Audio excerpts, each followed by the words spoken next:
Welcome to Santa Barbara Talks with Josh Molina. And today's a really special day because I have the opportunity to have a conversation with somebody that I greatly admire and respect, and somebody who's had a profound impact on me personally and academically and professionally. And so this is something that I'm really looking forward to. I'll stop talking now.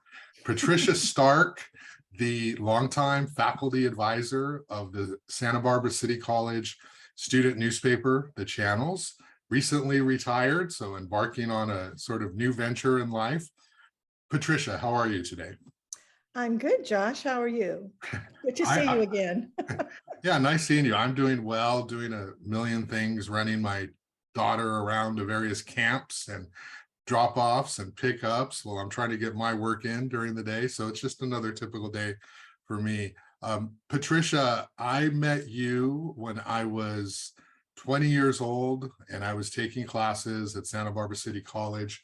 I was a accounting major, and I'm one of those many students who wandered into your classroom, not really knowing what they wanted to do, and falling in love with journalism because of you and your teaching style.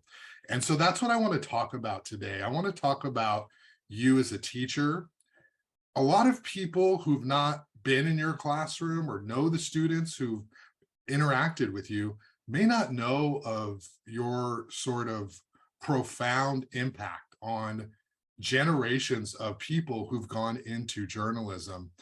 You are kind of this quiet force in the community, this journalism force. And I meet people all the time who say, oh, you were on the channels?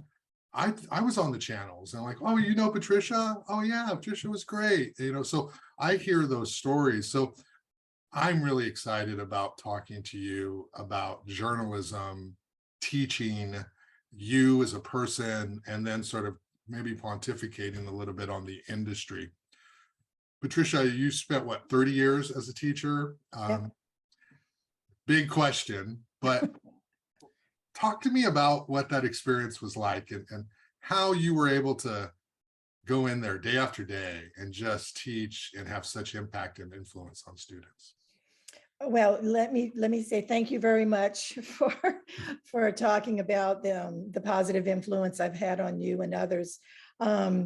I should also share that you were an outstanding student from the beginning. And I'll talk a little bit more about, Josh, the student, later. But the whole question of teaching, I've had two big jobs in my life. For 9 years, I was a newspaper reporter in the Bay Area working for the Contra Costa Times chain, which at the time was independently owned, had a large circulation in the East Bay Area. And that was a really big job. And then I moved to Santa Barbara and took over as the single full-time journalism professor at Santa Barbara City College. And that was also another big job. So when I reflect on it, in retirement, you have a lot of time to reflect. I think about these things. I had two jobs that I never watched the clock. I never thought, wow, when's this day going to end? If I watched the clock, it was for the opposite reason. It was, oh my gosh, there's so much we need to get done and I'm running out of time. And, I think a lot of people can't say that. So I'm really grateful for that. I never had to wonder in the morning, is there a reason for me to get out of bed? Both of my jobs as a journalist first, as a practicing journalist, and then as an instructor, there was a huge sense of purpose. And I never had to search very hard for that sense of purpose. It was there. I took a few notes, so I'm gonna just look here. I've been all of my professional life engaged in two enterprises that I think are vitally important to this country, but were personally important to me. And one is journalism, and I know we'll talk a lot about that today. And the other one is education. And it's just been such a privilege to be able to combine those two year after year after year and be able to work with young people who and and I think probably I should have put that at the top of the list, because over 30 years, I have worked with hundreds, thousands of young people, and we can talk about where they are today and the various fields they've gone into. But it really is true that they have kept me young and vital and engaged, because that's just the nature of working with an ever-changing group of people who are bringing you fresh ideas, new personalities, things of that type. But also when thinking about both of my jobs, there was the young audience. I mean, there were young people I was working with, but also, and Josh, now I consider you part of, you're actually in both groups. I've always been so happy to have colleagues that were very like-minded in certain ways, but colleagues who were incredibly intelligent. But at the same time, there's something about journalism and community college teachers. There's a high degree of compassion there. You don't teach at a community college if all you want to do is publish and have fame and to be well known. You teach at a community college, or at least I did, for a different reason. So all of those things, I look back with such a sense of gratitude that I made the choices I made. And honestly, and we can talk about this too, that it was in the time that it was. I graduated from graduate school at Berkeley in 1984, went to work immediately for newspapers. So I worked for newspapers at a time where they still really mattered. We really had no competition other than broadcast media. And we had great jobs. We were well paid. We didn't always feel like we were going to get fired the next day. A lot of things that really threaten the news media today, I didn't experience that. Yeah. So, and look at you, walking testament to the success. And, I can talk more about when I walk in a classroom, how I handled those diverse group of students. Because, in any community college classroom, particularly in the intro classes, you're going to see everything from students who could have gone to any of the finest universities in the country, people in the middle, and then those students who can barely write a sentence. And so the challenge of community college journalism is reaching all those groups. Yeah. And so let me talk about that a little bit, because I have a very good perspective on your teaching style in that sense. Was when I walked into your classroom, I thought I was a fine writer, decent writer. I had a lot of ideas in my head. I didn't quite know what I wanted to do. And you found me amid a class, and back then there were probably at least 30 students in the classroom. I remember large classes. You were able to identify my set of needs versus the other two groups that you mentioned, and be able to teach to me while also teaching to those students, quite frankly, who were at a higher level at that time in terms of their writing ability and their just sort of ability to navigate college. You were able to be everything to everybody at times in the classroom. And that's a real hallmark of a really good teacher.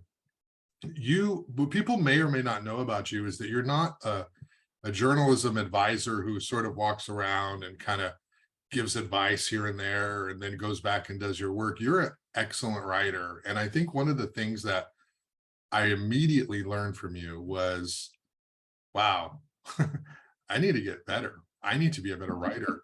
There are people who are writing at levels that are so impressive, and this person is one of them. Short sentences, precision, saying the most, using the least amount of words, knowing that power comes from conciseness and not rambling, and long paragraphs. And so that was a wake-up call. And to be honest, and I want to ask you about this, you can be intimidating in the classroom because you are so confident, you have such high standards, and you don't coddle your students. For somebody right out of the high school system, It's like, whoa, this is different than what had happened. But can you talk to me about your approach? With me, I tell everyone who ever asks me, and some who don't, Tricia gave me tough love at the beginning, and it worked. It's exactly what I needed, because I didn't need somebody else to say to me, you'll be okay. I need somebody else to say, wow, you have a lot of potential, but we're going to have to work to get there. And that's Okay. what you did. Talk to me about your approach to students when you see this wide gamut of abilities. Well, let me address one thing first, and that's the whole tough love idea. I have been consistently praised and criticized by my students for exactly that. And what I what I try to do, whatever the past tense of strived is, I have found that most students actually do want what it is that you wanted. And that if you set high expectations, if a teacher can find the time and the energy to couple those expectations with attention and engagement. In other words, if I can tell you this is where you need to work, but I'm with you there when you're working. I'm going to show you how to make it better. I'm going to consistently read what you write and give you feedback on how to make it better. I can show you how to make it better. I think that attention connected with the expectations, the two have to be together. And I have to add a third component here, Josh, and here I'm going to talk about you for a little while. And I've said this to your face, so I'll say it to your audience. When you joined, you were in that middle group. And you were, for better or for worse, in a cohort of some of the most brilliant students I've ever had. That was an extraordinary few years. And I'll just cut to the chase and tell you that Josh was the outstanding student in journalism. So he managed to overcome. But when I read your work, I could see right away, and I'll tell you this right away, Right. is Josh, you need to start reading. Yeah. Because I could see how hard you were working, but your writing lacked flow, it lacked rhythm, it lacked a voice. And actually, I read your stuff now and I just go, whoa. Did he ever find that voice? And like too much voice now. And the third component is the willingness of the student to get involved in that relationship. And I think one of the reasons you were able to be so successful, both at the channels and then in your subsequent career, is how hungry you were for that advice. So, that's kind of the perfect alchemy, is a teacher who can recognize talent, or recognize some degree of talent in every student, because something's there in every single student, and be able to find a way to really elevate that without crushing a student's spirit. And it really helps if the student has somewhat good self-esteem, if they can hear criticism. You were always eager for it. Some students, you have to really be very, very careful with that. And then the other thing about journalism, this made the job really challenging, is we took the student newspaper very seriously. I did. And my bent was always toward the watchdog role of the student news media. I always really posed the program in such a way that we covered all of the different government shared governance groups. And what was my thought here? So when you have a student newspaper that's reporting on shared governance, that's trying to do it all, your readers expect accuracy. The readers, who were the campus community, and we were a very well-read newspaper, the channels, they expect context, they expect balance, they expect accuracy, they expect grammatical writing, they expect writing that's easy to read. In other words, they're expecting the New York Times. And I was working with students who often could not write a complete sentence, or didn't recognize where a complete sentence ends and another one begins, comma splice run-ons. And I deeply believe, and I think most educators would agree with this, that the most significant learning occurs when you make mistakes. and you do things that whatever, you do it, you try it, it doesn't work, you try it differently and you get better. That's how people learn. And we had a lot of time on campus. I had a lot of time on campus trying to explain to administrators or other faculty members that journalism majors have as much right to make mistakes as every other student on campus. It's just our mistakes are printed and shared with thousands and thousands of readers. That was a challenge at the campus. And that's a challenge, by the way, that never went away. I was at Santa Barbara City College for 30 years. I advised the student newspaper for 28 of those years. And that never went away. Now, I should also say, for your audience, the last 2 years of my tenure at City College, I stepped out of the advising role and I became president of the Academic Senate. And during those years, Josh actually stepped in for me as acting advisor. So I think you know what I'm talking about, right? Yes. That's just this crazy kind of duality is you got a group of students who have a right to a learning experience that includes making mistakes, and a group, but you're writing for a newspaper for an audience that expects the highest quality and always is not very patient about the students making mistakes. Yeah, and that's a good point, because that goes to the whole media literacy issue and landscape. I mean, that happens today among really intelligent adults when they're reading, not quite understanding the context of what they're reading and who's putting that out. In the community college context, in the college context, these students need the ability to learn from their mistakes, and they shouldn't be shamed. They should not be attacked by high-level administrators who are upset, or teachers, faculty, about a story. It's a student learning program and they're getting better. I want to talk to you, or just sort of mention one thing when you talk about reading, because you were absolutely right. I always loved reading as a kid, but the kind of reading that I did in high school was newspaper, magazine, not a lot of books. And so you picked up on that right away because you were this well-read, and you said this is a different kind of thing, as writing's choppy and there's no flow. I tell this story, I don't know if I've actually told this to you, but this was a profound change for me. Was we, for whatever reason, were doing profiles on the candidates running for Santa Barbara City Council. And we were doing, this was with the days of the newspaper, and we were doing a center spread. And I got assigned a couple council members to ask a few questions. What will you do for Santa Barbara City College students? And I was in the old channels lab in the campus center, and I was in one of the cubicles, I had a phone book, a real thick phone book, and I was sort of, this is how clueless I was, right? So you're aging both of us here. You're giving away our age. I know. Talk about the phone book. It was not an iPhone. It was not the internet. It's a phone book. And I was trying to figure out how to call. These are people running for council, right? And so I'm trying to figure out how to call Santa Barbara City Hall to see if I can leave a message or find somebody, just clueless. And I'm going through and I'm flipping through, and I'm in the white pages, which is sort of the residential part of the phone book. And, any student who's ever been in your classroom in the lab kind of knows, like, where's Patricia? Is Patricia 5 feet away, 10 feet away? Is she in her audience? Can she at any moment see what I'm doing? Can she walk in and say, well, what, are you working or not? Right. And so I sort of had this, I don't know where Patricia is. She's not here. And all of a sudden, I turned around and you're looking over my shoulder, and you grab the phone book.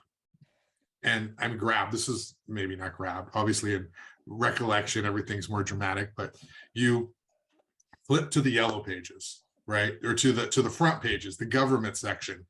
And you went to where the government listings are, and you went to Santa Barbara City Hall, and you got to the page and you pointed at it. And with two hands, you kind of just dropped it on the desk in front of me. And of course, I'm just sitting there. And then you looked at me and said, I guess I'm going to have to give a lecture on how to read a phone book. And I just thought that was just, I don't know how I felt in the moment, but today I'm like, that's awesome. That was the greatest thing you could have said to me. And I think what it did, at least for someone like me, is wake me up to look in the mirror to say, I should know where the government listings are. There are students in this room who can run circles around me, and I need to be more like that. And I need to work harder to put myself in a position to be successful. And had you come over to me and said something like, oh, Josh, let me help you. Here's where it is. Maybe that would have worked. But for me, like, I don't need that. I just need somebody to say, you can do this, do it. Okay. And I love that story because, and I have many, I'm not going to go into all those, but those types of things that impacted me. And your style of teaching is one of high standards, high accountability. Can you talk to me about when that works and when that doesn't work? We do know there are students out there who will say, I didn't like the channels. Okay, that's going to come up. How do you determine, like, this student wants it, this student does it? And how do you work with those students who are clearly resistant to wanting that style in that moment? Well, one of the things that we talking about is the way my teaching style changed over the years. And when I first came into my work at the channels, I was straight out of newspapers. And in newspapers, we talk about the brutality of the daily deadline, Yeah. which means when you work for newspapers, which by the way are a fabulous experience, but nothing really matters in terms of your feelings. I have told my students, there's just no creature on earth I have felt such hatred and loathing for as an editor, right? Because they were all powerful and they could just, so in terms of, let me just say as a disclaimer that the nature of being an advisor at a student newspaper, especially one like ours, which was big and ambitious and, well-funded and really big newspapers, is I was in the newsroom with you guys at least 3, sometimes 4 days a week for 8, 10, on publication days, 12 hours. It's hard to be the perfect instructor for 12 hours. So I'm sure students could come out with a lot of, Patricia stories. People used to like literally write some of my sayings on the blackboard, on the whiteboard, because I would just be, a little bit eccentric and sometimes a little bit appropriate. But what I've discovered, Josh, is the technique I worked for you. And over the years, I think I actually got better at distinguishing how to work with different categories of students. There's been so much research that's been done on what is successful teaching. What does it look like? What are the characteristics? And the one meta thing that rises out of every study is the question, is the skill of engagement. The way that the instructor can engage with the student. And I kind of keep going back to that throughout everything that I say. And at the beginning, I really only had one way of engaging with students, and that was the newspaper editor model. You're publishing a newspaper, you got to get it right, you got to learn this stuff, and you got to learn it in a hurry. And I'm going to push you to do that. But what I learned over the years, and I'm glad I learned it, is that these different students bring different qualities and skills and areas of intelligences, if I can use that. And that's why I think the channels experiment, if you would, it was so successful. Is, you had certain areas that you were very strong at. We had students who could not write at all, but they could take photographs. Or we had students who were super well organized. They would be assignment editors. They could learn how to organize this big mass of everything going out there into a clearly defined news budget for the students. We have people who have great interpersonal skills. They're great interviewers. And then we have people who just are born editors. And I think the reason, and then later, of course, when we went online, we brought in videographers and graphic designers, people who really never wrote at all other than, graphic things and headlines. So you can see it's just pulling on all these different types of intelligences, these different types of skills. And that's, I think, what made the channel so successful. And if I can, you know this, but I'm sure the readers don't. For many years, we were always among the top 5 or 3 community college newspapers in the state in terms of recognition, awards, both regional, state, internet, I mean, national, not international. We were successful. And we were successful not just in terms of educating students, but actually creating that product. And I think it's because journalism became, it was the organizing principle around a really profound educational experience. And that profound educational experience required, to some extent, me being able to really see every student and see what they best could do. So I think my style softened, if I can use that term, a lot over the years. And I think that the program was better for it. And I think that a lot of my students were better for it. I have students who could not take any criticism at all. They had to be, I had to work with them very, very carefully. You know, just things like some students couldn't bear to see anything on their writing, on their papers. And so I started using video feedback, where I would do something like this, or audio feedback. Instead of critiquing their story this way, I would do an audio clip, and I'd always do, you know, the sandwich. You start with the good, you put the criticism at the middle, and then you finish with the positive. You know, the criticism sandwich, the critique sandwich. And students who couldn't bear to see red or blue or purple ink on their paper would really like to hear a different way of doing this. So, you know, that was part of the fun and the excitement of the job, is just always looking for new and better ways to reach people, to engage people. And, you know, like I said, what worked for you in those days, I don't know if that would work these days.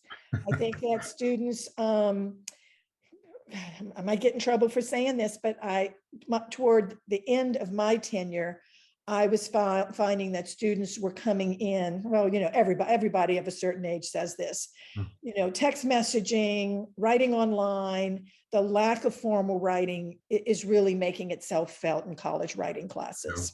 And so I had to, you know, as things went in, as the media went into different types of delivery methods, I had to go into different type of delivery methods as well to try to keep up. Yeah, and that's a good hallmark of a good teacher, is changing and being flexible, and you're still constantly learning yourself and how you teach students. You referenced the heyday, right? And that was my era. Before me, you remember you had this editor, Joshua Fisher, who, I mean, I had heard the legend of Joshua Fisher, how great he was. I never worked with him, but Daniel Jimenez and Elise Johnson and Colin Powers and Maya Hansen and Christiana Bertelsen, and just some of the people off the top of my head who were so good. But what I want to transition here to the community college student is, what I don't think a lot of people understand is that a lot of people, you know, go to high school, there's a race to go to college, a university, to transfer, that whole game. You need to go somewhere prestigious, and your parents are happy, and everyone's experience is different.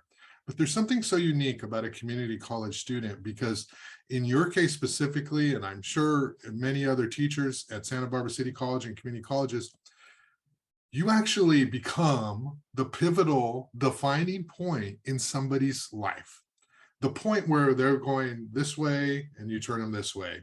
They're going this way and you steer them. And we're to the point where they may not be journalists today, Patricia, but what you taught them gave them the skills and the confidence to find what they wanted. And that's what they're doing. And that's what the greatest thing about community colleges is, that you find these students who are just as capable as the ones going to Harvard or Stanford or Berkeley, and you're rescuing them to some degree and helping them find themselves. Why community college for you? You could have taught anywhere. You would have been well respected in any university, but can you talk to me about the community college student and why that appealed to you and why you had such a passion for that demographic?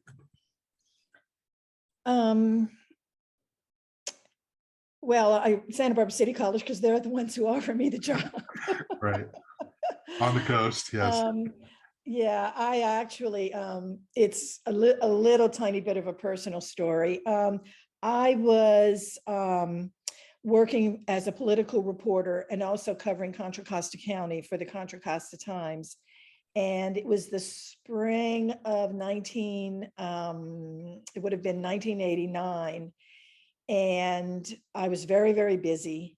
But my first job out of graduate school was covering education for the newspaper chain. So I was on this mailing list from the chancellor's office. It was an affirmative action mailing list. And basically I got it because I was the education reporter in the past. And I used to mostly just glance at it and then, put it in the garbage can, because I didn't cover education anymore. But one day it caught my eye and it said Santa Barbara City College full-time journalism instructor. And we didn't talk about it, but I actually got my first journalism training at Santa Barbara City College. I moved to Santa Barbara right after graduating from Louisiana State University and went through the channels myself, and based on that 1 year experience got accepted into graduate school at Berkeley. So I was looking at this list and I thought, Santa Barbara, I'd like to go back and visit there, never thinking I would get hired for this position because I didn't really have any teaching experience, but I thought, wouldn't it be fun to go back to Santa Barbara and spend the weekend? So I applied, and there's just so many interesting things about this story. One of my letters of recommendation, my editor wrote it while she was in labor. So it was a very short letter.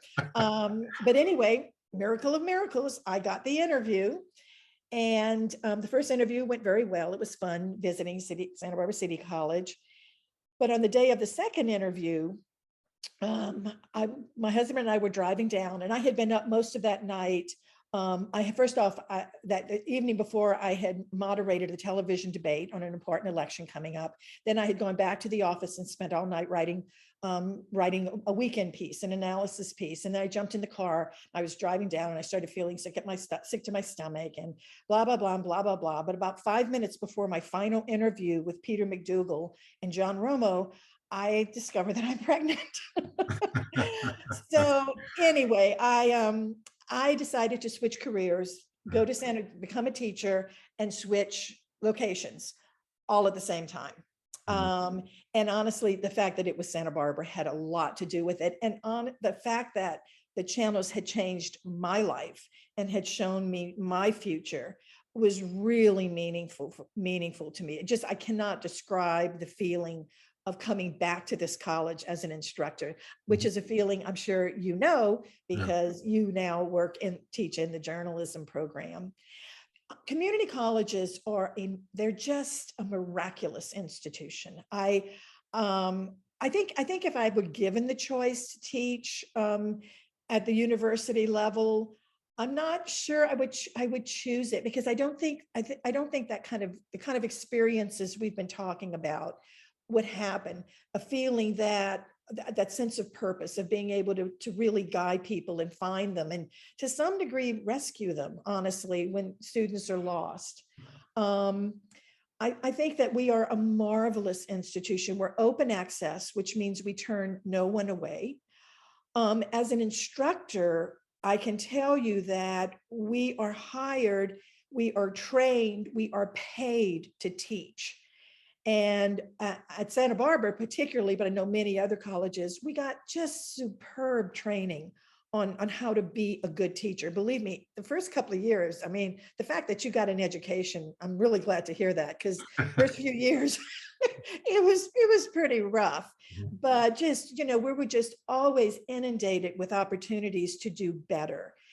And so, for a certain type of person who wanted a certain type of job, it was just a great opportunity.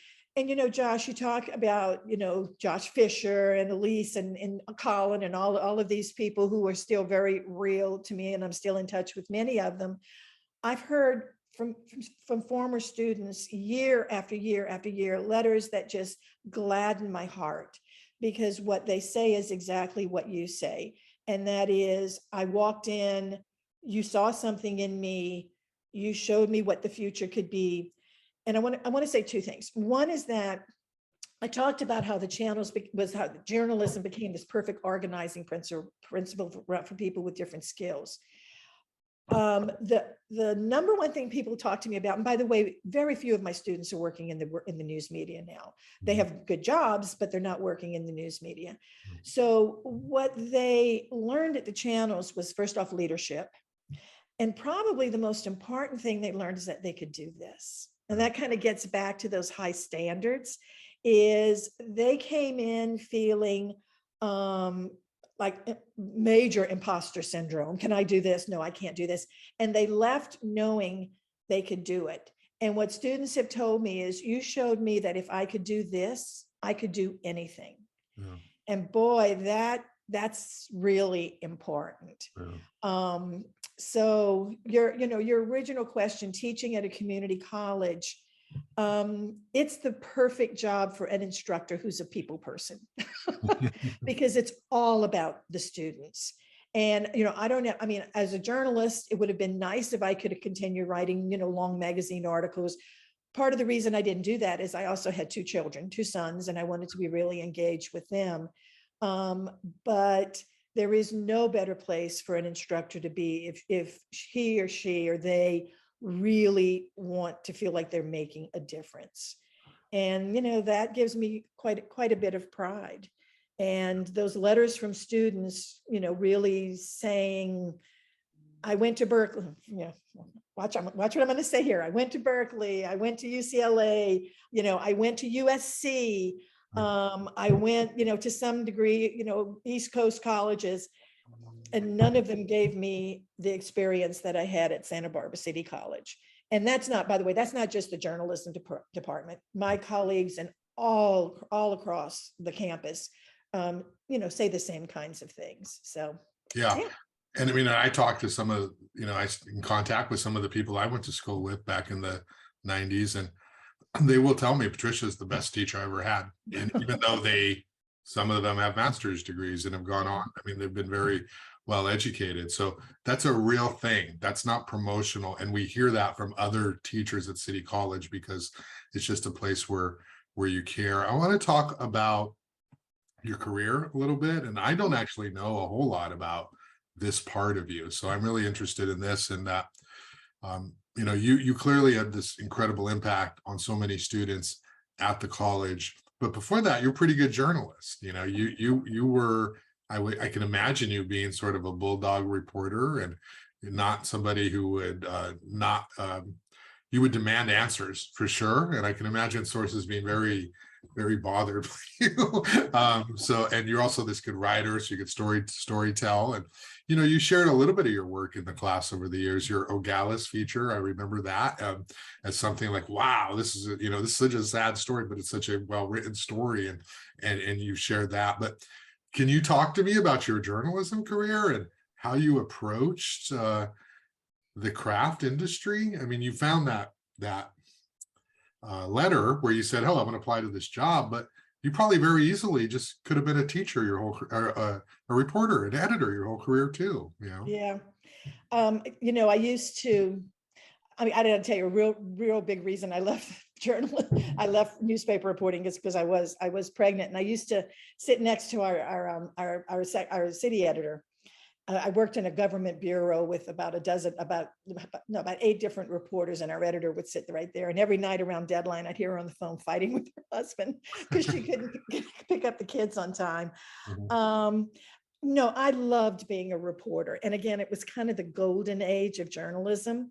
So I graduated from Berkeley in 1984 and immediately got a job with the Contra Costa Times chain. And it was a zoned newspaper. I don't know how well you know the Bay Area, but Contra Costa County starts north of Alameda County. So it includes Albany, Richmond, parts north, all the way up to Vallejo, the Carquinez Bridge, and then extends eastward all the way into Antioch. Walnut Creek, Concord, Pleasant Hill, all of those areas. And we had, I think, 4 different newspapers zoned. And my first job was covering education. I covered the Richmond School Board. And Richmond is a very interesting city. So, some of the issues we have now around conflicts over diversity and, wokeness, if you will. I was there in some of the early days of that. And also, and I actually won a state award for this story. I was able to witness in Richmond the development of a very strong Hispanic voice in the role of their school board and the policies of their college. I mean, in the 18 months I had that job, I literally saw this group go from beginning to the level where it was affecting policy. And so, that was very exciting. But I got promoted. And I moved from the West region, which was Richmond, over to covering education for the whole county, but the focus on Central County. Did that for a little while. And then I got what was my final job. And I worked a little while on the desk, meaning as an editor. But I really wanted to get back in the field. And then I got my plum job was I covered county government. And actually there were 1, 2, 3, 4, 5, 6, 7, 8 of us in that bureau. And my area was social services and health services, and I was back up and politics, and I was back up for transportation. I was back up for environmental. I was back up for the courts. And this is when the scourge of crack cocaine was devastating any inner cities. This is when homelessness was becoming a big political issue. So I was right there. And these are some of the stories that I shared with my classes. I was really right there when these stories, which have become very familiar now, were emerging. And so it was just incredibly interesting to be one of the first people to be writing those stories. And I really felt that people needed to see what I was seeing. And that is where the writing comes in, is how do you write a terribly hard story, but make it in a way that's readable. And I remember I did a series of stories around crack cocaine in the inner cities and the impact it was having. And I remember the lead of one of them was, 2 thoughts came to Deborah Bernstein when she went into labor for her 10th child. One was to call the paramedics. The other was to grab her crack pipe. And I interviewed this woman when she was in prison. And, how do you tell these stories in a way that people feel compassion and want to try to help, as opposed to, there was a lot of that kind of stuff. But I did it, and I had done it for a number of years, and then it was time for a change. So stepped away from that and stepped into education. But I'm so glad I had. It was a very intense experience where I felt like I really had taken it about as far as I could go. And I was just ready for a change. I was in my early 30s. I had done this all during my 20s. And hey, Santa Barbara called, it's a beautiful place to be. And that's a fantastic lead, by the way. Oh my goodness. Did you encounter any sort of discrimination as a female reporter in the late 80s? Or what were some of the things you had to deal with in terms of how sources treated you? Did they take you seriously? Did you make them take you seriously? And maybe use this as opportunity to talk again, teach about how hard it is to be a journalist, and depending on what you look like, people treat you differently. Well, I was cute. I was young and cute. But, and I'm going to say something now that, my children would have major issues with. And that is, I had the power of my newspaper behind me. And I took myself very seriously. And this is something I told my students, again, I got a little pushback from that, but I dressed the part. I took what I wore very seriously. I took the way I acted very seriously. I tried to be approachable and friendly, but at the same time, I couldn't let my guard down. Yeah. I actually, the short answer to your question is no. I was given amazing opportunities, and and I was taken very seriously, but I think that's because I had the power of the newspaper behind me. And, as the internet gained prominence and the news media, the mainstream news media became under attack, too powerful, to this, to that, sets the wrong agenda. My response has always been, journalists need that power. We need that power to be taken seriously. Otherwise, we're too easy to ignore, and people don't return our phone calls, and we get shut out of things, and we can't do our job. So no, that discrimination wasn't really a problem. I think by then there were enough women in the profession. Now we didn't have a lot of editors, but we had a lot of female reporters. But people had to take me seriously because I had, hundreds of thousands of readers. Yeah. And I could, it was power. There's no other word for it. But, coupled with that is just enormous responsibility. That, Yeah. you just, you can't get drunk on the power because it has so many, concurrent responsibilities that go with it. So, Yeah. yeah. Yeah, I mean, it's such a challenge even today. And I wanted you to talk about the state of journalism, is that people push back on what we do from wherever their lens is. We're to this, we're to that, we're not enough of this, we're that. We're biased because we're too far over here, but then that group says you're not far enough.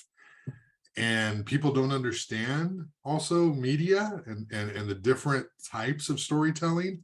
People read a headline on social media and they comment, and then they don't actually read the story.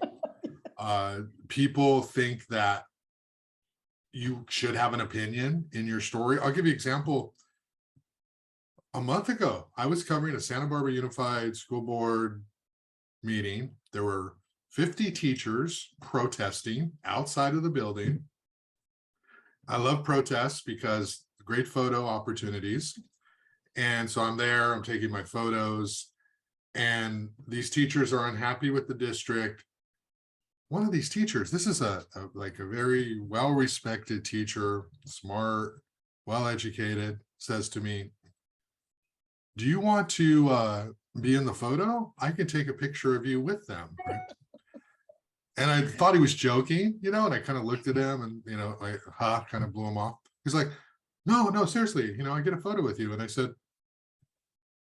was like, okay, I can be a jerk here, or I can fall on my teaching. And I said, it would be unethical for me to be in a photo with the people that I'm reporting on, because if I did so, it would be hard for me to have credibility when I'm talking to the people inside the building who disagree with your perspective. And I said, can you imagine if you saw me taking a photo with them and yucking it up? Like, wouldn't you feel like I can't trust that reporter? And this teacher froze. This teacher was like, I never really thought about that. And it's like all these little things that we do every day, people aren't even aware of them. But what is your take on the state of the media right now? Well, It's so different. Yeah, go ahead. I'm going to talk about two things. Okay. One is I'm going to talk about that whole people don't have a clue what journalism is about thing. Yeah. And then I'm going to talk about the state of the media. Okay. So you talked earlier about what was my approach to teaching, what were kind of the big themes I wanted to get across. It was true even at the beginning, but it became more true over the years as the media market compressed, the news media market got smaller, that I felt a dual mission, if you will. And it became, I had to teach, introduction to journalism. This was a skills class. So I had to teach basic news reporting and news writing. But I always felt it was incredibly important that everyone who left a journalism class at Santa Barbara City College understood better than the average bear what journalism was all about. And so that, one story pops to mind is I had a group of intro students who attended a student Senate meeting because their assignment was to cover it. And the Senate was talking about something controversial. So one of my students joined in and started being part of the discussion. And that student got an F on the assignment. And I got criticism for that. He was very, very upset, but I had to bring home the point in a really meaningful way there were lots of opportunities, by the way, for that student to bring his grade back up, that as a journalist, you are an outside observer. You can't become part of the story, just exactly what you talked about. So I really try to have a little bit of meta journalism with every single lesson. And that is every single lesson was, okay, this is what it's like to be a working journalist. This is how journalism works. This is how news outlets work. These are the challenges. These are the ethics of the profession. These are the legal constraints. These are the commercial constraints. I wanted them to understand the importance of journalism in their lives as members of a participatory democracy. That in order for people to live and engage meaningfully with their government, now we're segueing into topic number 2, then they really had to have access to facts, what we used to consider objective facts, but people needed that for democracy to work. And I hope that every student who left my class wouldn't be that teacher who doesn't understand that you can't grab the reporter and make them part of the story or part of the image. I think that's almost as important as any media, any journalist that I trained. It's all the students that learned about the news media because of Santa Barbara City College. Right. And the state of the media today, well, you know, so much, enormous issues of trust. The former president did us no favors, Right. although I got to tell you, New York Times made a lot of money when Donald Trump was president. The polarization is really scary, and of course that came with the collapse of the prominence of the mainstream media, and you know, in the niche media, people gravitating toward news sources that along with people who are politically minded, you know, they have the same political beliefs, and therefore people are just becoming deeper and deeper involved in their own beliefs rather than opening up. Challenges to freedom of the press now. I mean, we've got Clarence Thomas on the Supreme Court talking about overturning New York Times v. Sullivan, which is the seminal protection for journalists to be able to cover politicians and make mistakes without having to be worried about being sued for libel and losing everything that they own. You know, we grapple so much these days with the whole, what we used to call balance, you know, the so-called false equivalence. Like when I was coming up and when you were coming up, we had to get both sides of the story. Yeah. It didn't matter how specious the other side was. They had to be a couple of paragraphs in there about the other side of the story. Well, that's really being questioned now. What social media is doing, you know, just a little bit of aside. The channels went online only about a decade before I ended my career. I can't remember exactly what year. And it was a confluence of circumstances. We lost our local printer. I lost my assistant. There were all these different reasons, but we decided to go online only and really capitalize on that,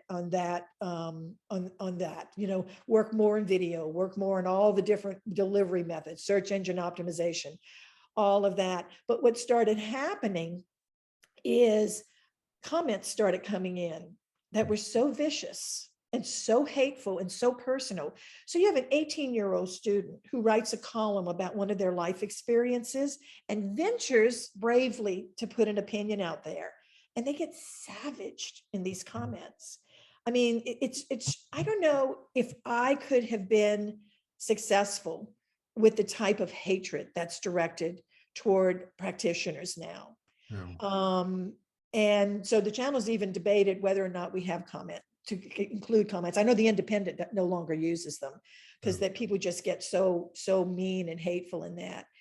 So, you know, the advice I give to anyone who I can advise who's willing to listen is break away from the curated media.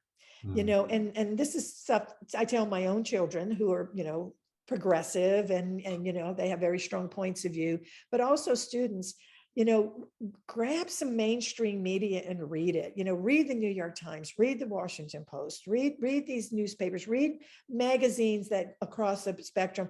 Don't let some other, you know, curator determine everything that you're seeing.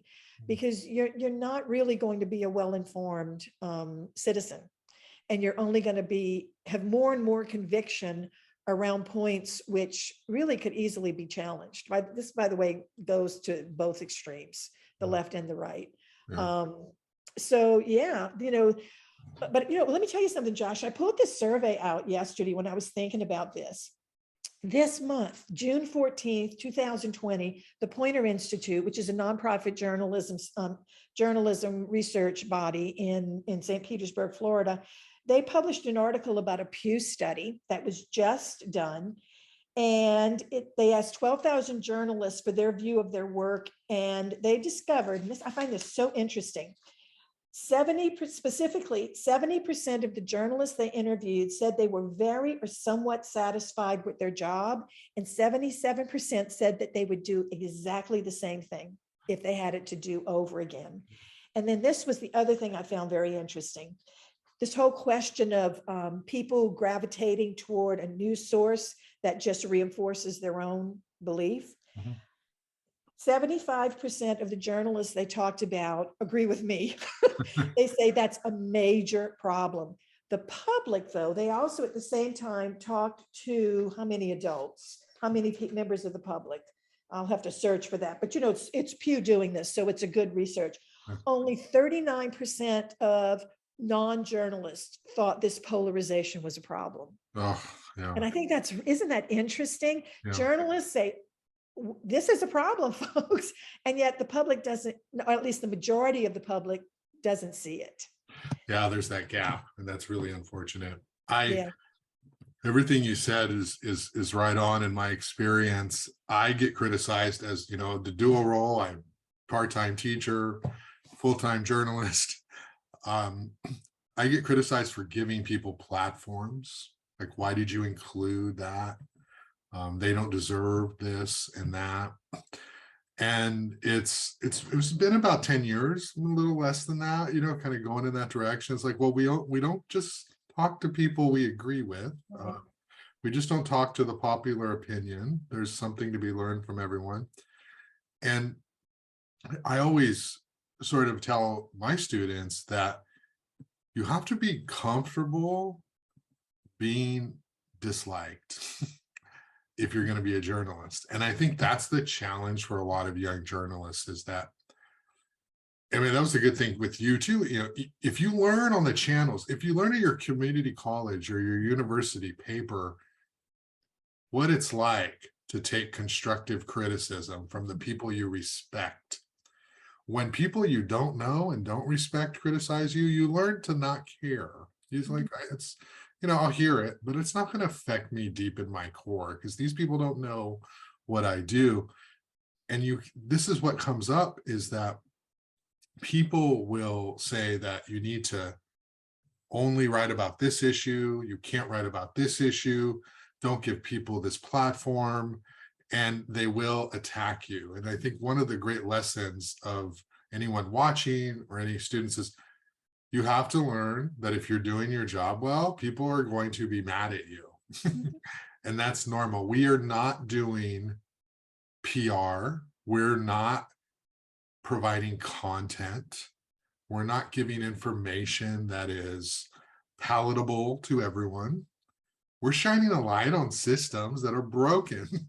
And when you do that, you threaten power.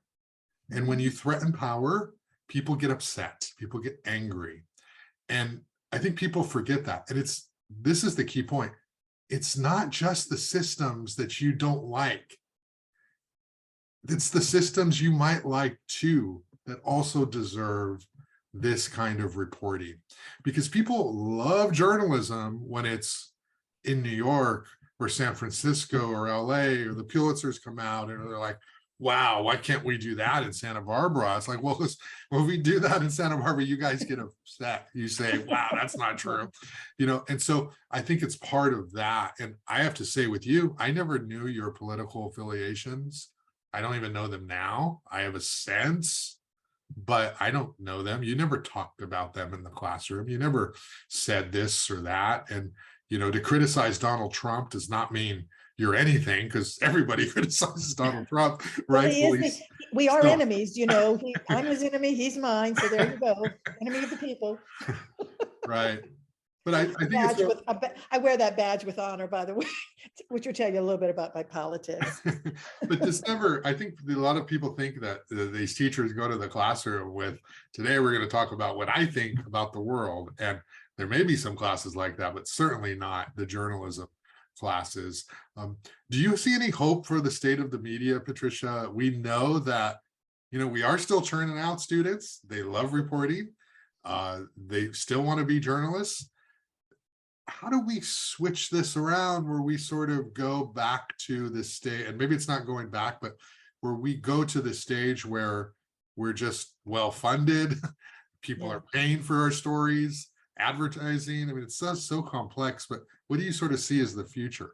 Well, people way smarter than me and in much higher positions have been trying to crack this nut for a long time. Yeah. I do want to say, and I've had this conversation with parents of my students, a journalism degree is a great degree. Mhm. But I have to be very honest that a shrinking number of journalism majors are going to get jobs in the news media because there's a shrinking number of news media outlets. But at the same time, journalism comprises public relations, a lot of video journalism, broadcast, visual, that kind of stuff. And they're in high demand. Journalism majors are in high demand because of the skills that we teach them. So the major itself, I mean, it's astounding to me how programs are not shrinking. I mean, the major journalism programs in this country at the 4-year level are still, some of them are still impacted. So that'll tell you that people are getting jobs. They're just not getting in that feeder system that we used to have, where you start off with your small local, then you go bigger, and then you go to work for the Washington Post or the New York Times or the Chronicle or the LA Times, et cetera. That pipeline is not what it was. But I mean, I tell people, the number one employer of people with degrees in public relations is the US government. People go to work for the government because the government needs good writers, researchers, that kind of stuff. I'll go back to this Pew study, which was really interesting. And it said that most working journalists now, older ones more so than younger ones, which will tell you, newly minute journalists are having more trouble. They actually are feeling very positive about the growth opportunities in the profession. This is the kind of stuff that drove you and me as an instructor crazy, because we not only had to teach all of these skills that we taught before, but we also had to now teach podcasting, and we had to teach how to do a video story, and we had to teach what's called search engine optimization, which is how do the students write stories and headlines and graphics so that they would be prominent in a Google search. All of these extra things we had to teach, but those are all growth areas in journalism.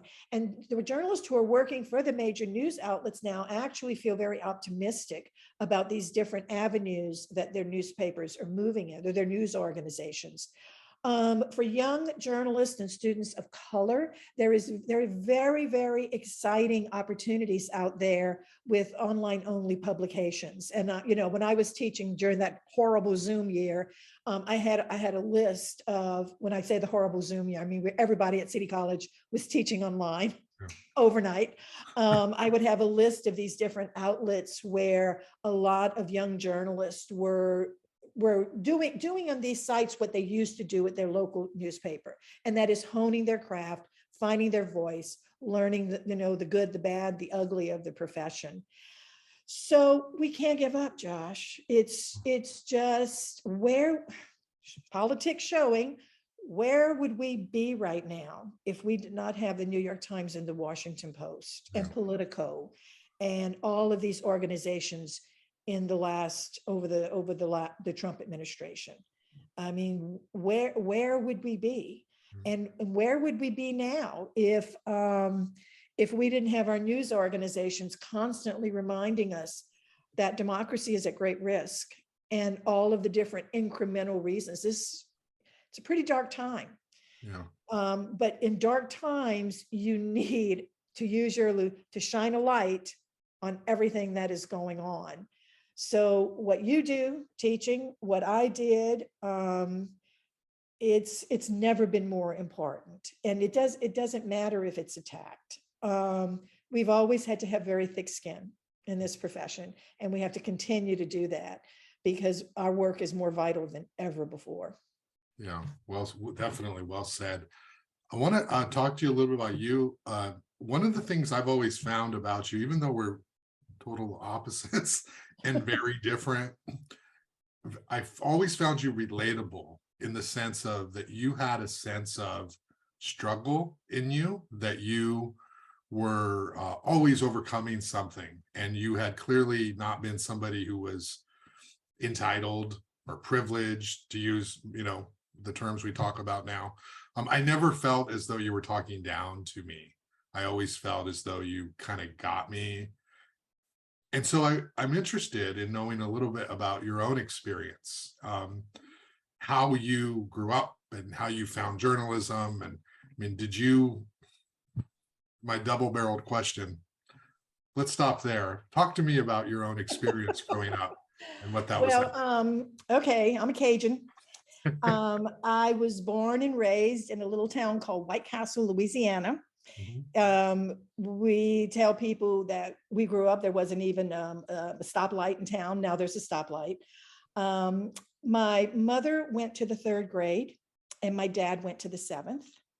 And I was the youngest of 6 children, Catholic family. I asked my mom once, why didn't they practice birth control? And she said, we did. Anyway, and my dad was, he wasn't really a sharecropper. His farm was too big, but he was a tenant farmer. He never owned his land. He was a sugarcane farmer. He never owned his land. And we had good years and we had bad years. When I was 5 and 6, respectively, we had 2 hurricanes in a row, Hurricane Hilda, Hurricane Betsy. My dad's entire crop was wiped out. So for all the time I was in elementary school, we were very, very poor. My folks never owned their house until they retired. So what you're hearing here is, I mean, thank goodness I had 5 older brothers and sisters, because, and thank goodness for Catholic schools. I have to tell you, I was reading Nick Welch's column about Catholic education, and I was going, you're so right. You go to Catholic schools and you're well educated. I did not come from a background of wealth or comfort. I did come from a background of privilege, in that we were white, and my folks, especially my mother, had this value. I don't know where she got it, but her kids were going to be educated, gosh darn it, and nothing was going to get in the way of that. So even though our house was falling down shack, we had books everywhere, Encyclopedia Britannica. My mom subscribed to the Great Books series. So, we have Plato and Shakespeare and all these, people around. So yeah, I went to Catholic schools, and then the nuns were great. And I was the youngest of 6, and my brothers and sisters were smart. So that really helped. I read early just because I wanted to keep up. Graduated from high school, went to Louisiana State University. I was an English lit major in social sciences. And then, loved college, always loved college, always loved English lit, loved to read. So that's why my advice to you is read. And then, and this is a very personal kind of thing. I married my college sweetheart, and he got into Brooks in Santa Barbara. So we moved out to Santa Barbara. It was in 1978. If you remember, that's the year we passed Proposition 13, and government agencies were laying people off like crazy. So here I am. I have a degree in English and history, and I moved to Santa Barbara in August and I think Prop 13 was passed that June. I could not get a job for love or money. So I did a variety of small jobs.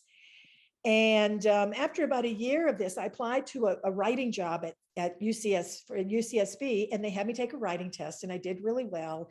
And somebody in their human resources department said, no one's going to hire you without clips.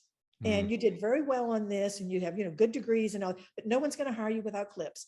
Santa Barbara City College, which I'm not even sure I had ever heard of, has this really good journalism program with a little student newspaper. Why don't you go there, get some clips, and come back and visit us? and reapply. So I went ahead and I took some journalism courses, and it was just, man, I was ready. It was just such a direct hit, sort of like with your experience. I just thought, this is so great. It's so hard, but it's so great. So I did a year at the channels, and based on that, I applied to Berkeley, and I got into Berkeley.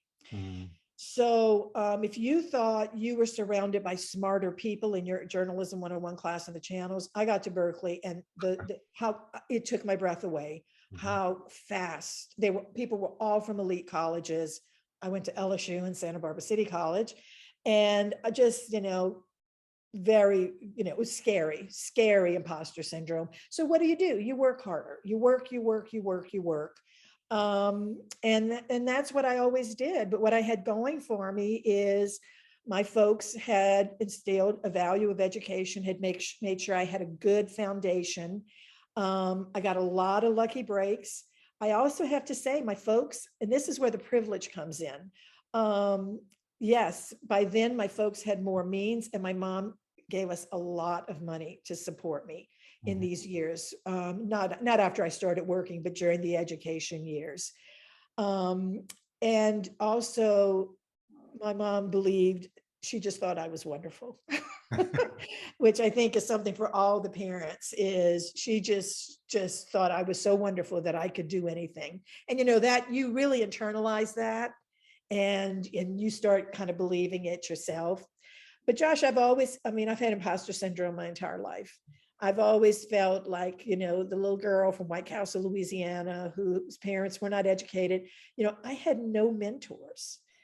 When I think of how I mentored my children, like when my older son was ready to choose his college, we did the East Coast tour, and I helped him with his essays. He'd send his essays to me, and I would say, too passive, and your sentence is too long.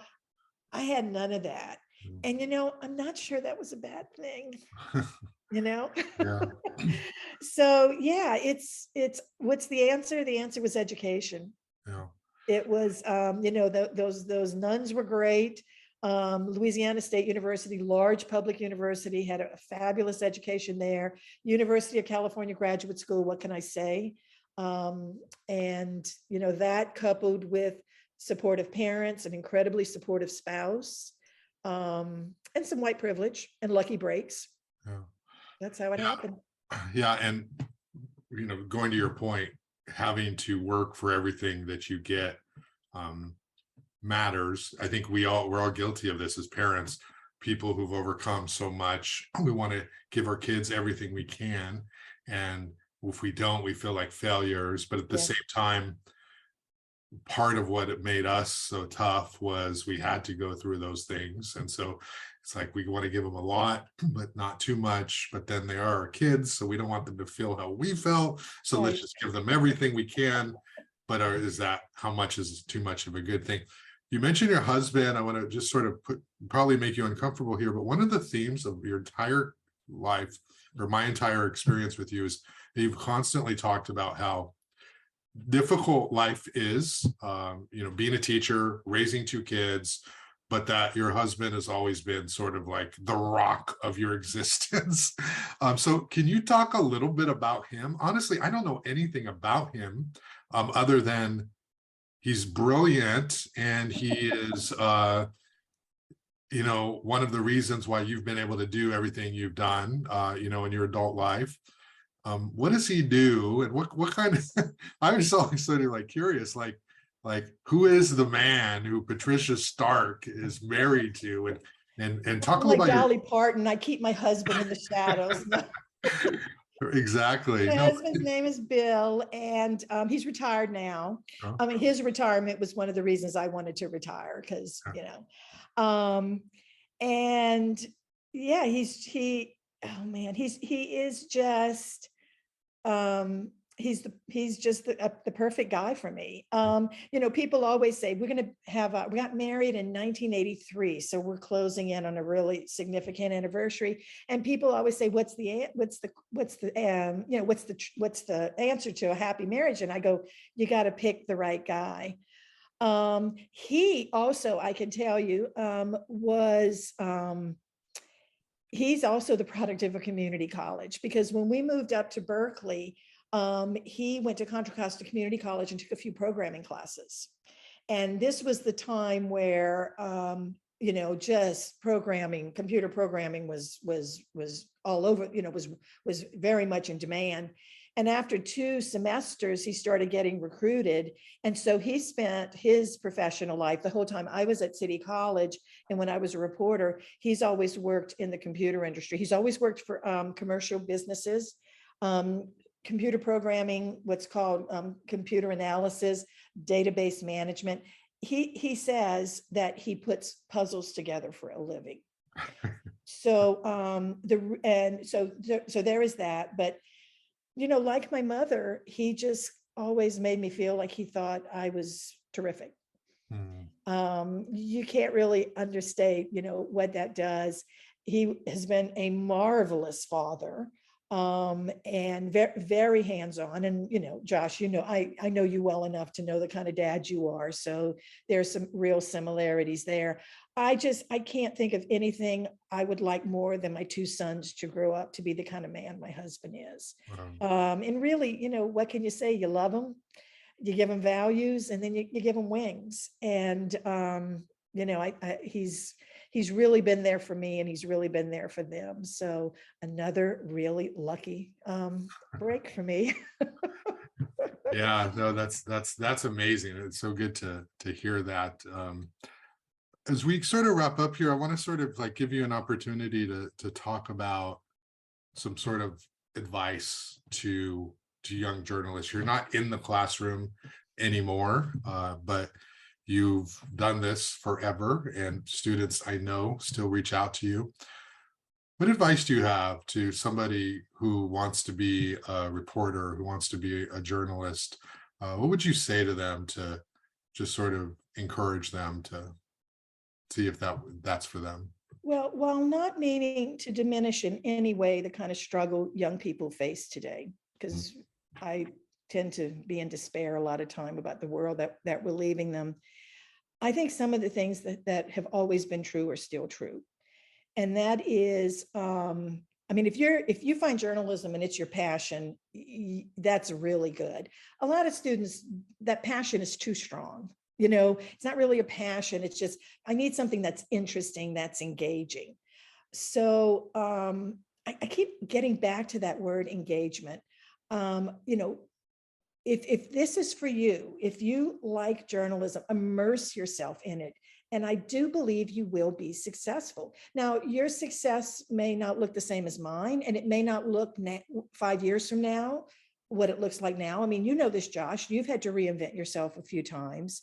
But if this is for you, then give it your all, and work really hard and totally engage in it. And there will be something there for you. I don't know exactly what it will be, but that's really kind of up to young people today to create the kind of world they want. My age is, my time is we're going into the shadows now. I don't mean to sound like I'm going to die tomorrow, but this really is a world that our students are they're going to make it the way they want it to be. And so journalism's not going away. We still need incredibly ethical people. We need knowledgeable people with broad knowledge of a lot of different things. And you're just not going to get that by sitting at your computer on social media. Yeah. You're going to have to go out in the world. You're going to have to go into uncomfortable situations. You're going to have to keep learning. This is not a profession for people who want to relax and slack. It never has been, and it isn't now. That hasn't gotten any easier. But if you can find a way to engage with it and to make some strategic choices, and honestly, be willing to move, be willing to relocate, not be too attached to any one region, then there still are opportunities out there. And like the 77% of the people in the Pew study, I'm not sure there are a whole lot of professions where 3 out of 4 people would say, I'd do exactly the same thing again if I had the chance to do it. This work is meaningful and it's important.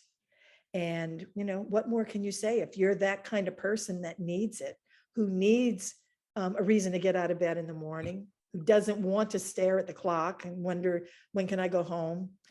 Then this is the profession for you, but it's going to take everything you've got. Yeah. Yeah, well said. And I got to tell you, I'm a workaholic, but I hate using that term because Yeah. honestly, I've never had a day, not a single day in reporting or teaching where I'm like, "Ugh, I hate it today."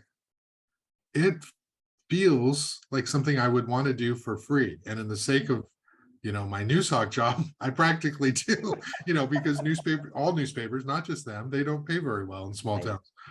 towns. I would do it for nothing because it feels meaningful and important and I love it.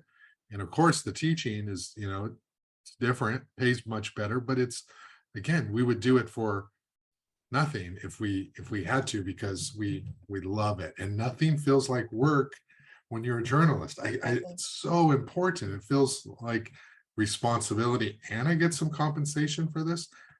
And just to wrap it up, it sort of all goes back to the beginning. And that the love of that byline, seeing your byline on the channels the first time. That, remember, we used to get it delivered, and the editors would show up in the morning and carry the stacks and put them in Mhm. the bins and do that, and just you'd hand your work to somebody. I remember you showed the paper, that movie, in class, and it was like very true, even though that was this huge dramatized storyline. But that feeling of giving birth, like I created something, and here's what I created. You And reinvent a new product every single day from beginning to yes, end, and every single day. Who else, what other industry can say that?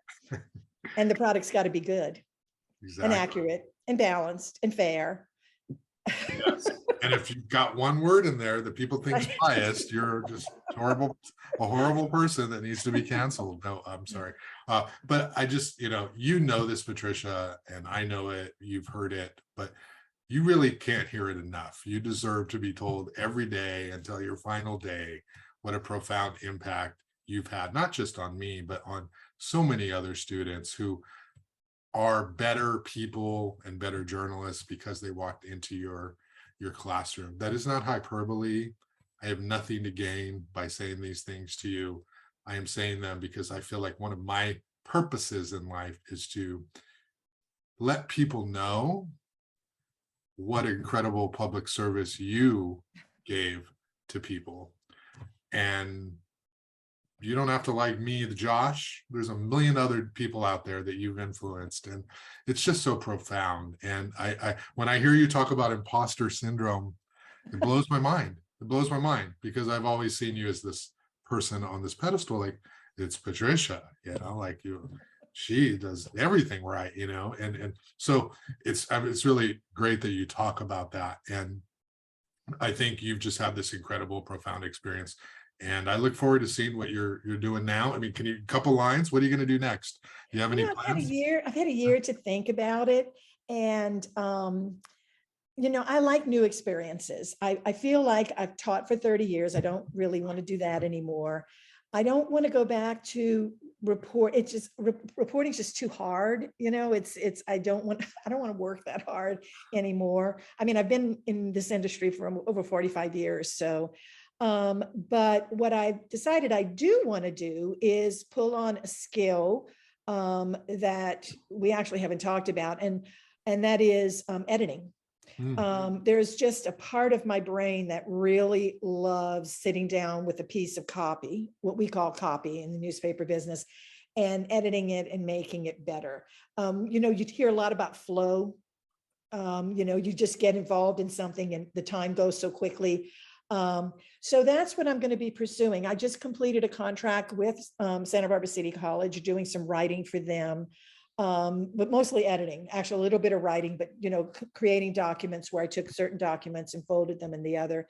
And so I think I'm going to be reestablishing myself as an editor, and I'll be looking for a few clients. I don't want to work full time. I have, thank God for pensions. I don't need to work full time. But it's honestly a little hard from going from the kind of intensity that I had in my professional life to the, relaxation of retirement. I've had a year of it. It was great. But honestly, I'm ready to get back to work and get and do some work. So Well, I'm still looking about, but I'm going to be an editor. That's what I want to do. well, you're the only editor I know who could take out half the words in a story, not add a single word, and have the story be better than the original draft. And Maybe and an associate press style too. exactly. I can't pay you. That would be unethical, but maybe I'll let you edit my stories, on the side before I turn them in, because I know I love a good editor. They make us all look better, and they save us from Yeah. so much And they trouble. should be very invisible, but they're very important. Yeah. Yeah. And Daniel Jimenez, one of your other prodigies, like he's working to this day as an editor. And I think it's so funny that he and I are still calling about like we're editors, reporters, and have done editing over the years. What you're not telling your audience is how competitive the two of you guys were. And you know what? Yes. I have to tell you, I'm both better for it. Yeah, we're so different. And yet, both of y'all took very different avenues in journalism. And I think, both went out in the world much better because of having each other as peers. Oh yes, yes, we're still competitive, but with old age, we've relaxed a little bit. But thank you, Patricia. Thank you for everything you've done for me, for all your students, and for doing this interview and having a great conversation. I really appreciate it. Well, it's been fun talking with you, Josh. And I just want to thank you for your continued work at Santa Barbara City College. Josh, by the way, is an enormously popular instructor. I've had the opportunity to evaluate him as department chair several times, and his students just love him. And now he has taken his teaching to Cal State University Northridge, teaching classes there at the 4-year level. I understand that you took a couple of classes there and they snapped you up as an instructor. So, you're in the trenches in a lot of different ways. I'm very proud of what you've accomplished. And to tell you the truth, if I've had just a little bit of responsibility for that, it makes me very happy. Yes, well, thank you. I mean, you've had a lot of responsibility for that, for sure, because I don't know where I'd be if I had not taken that journalism course back in whatever it was in the early 90s. But yes, thank you. And I'm falling back in love with school myself. Like being a student is so much fun again. So I've been doing that and I'm going to continue to do it. So thanks a lot, Patricia. I appreciate your time and everything you do, and have a great day. You as well. Bye-bye.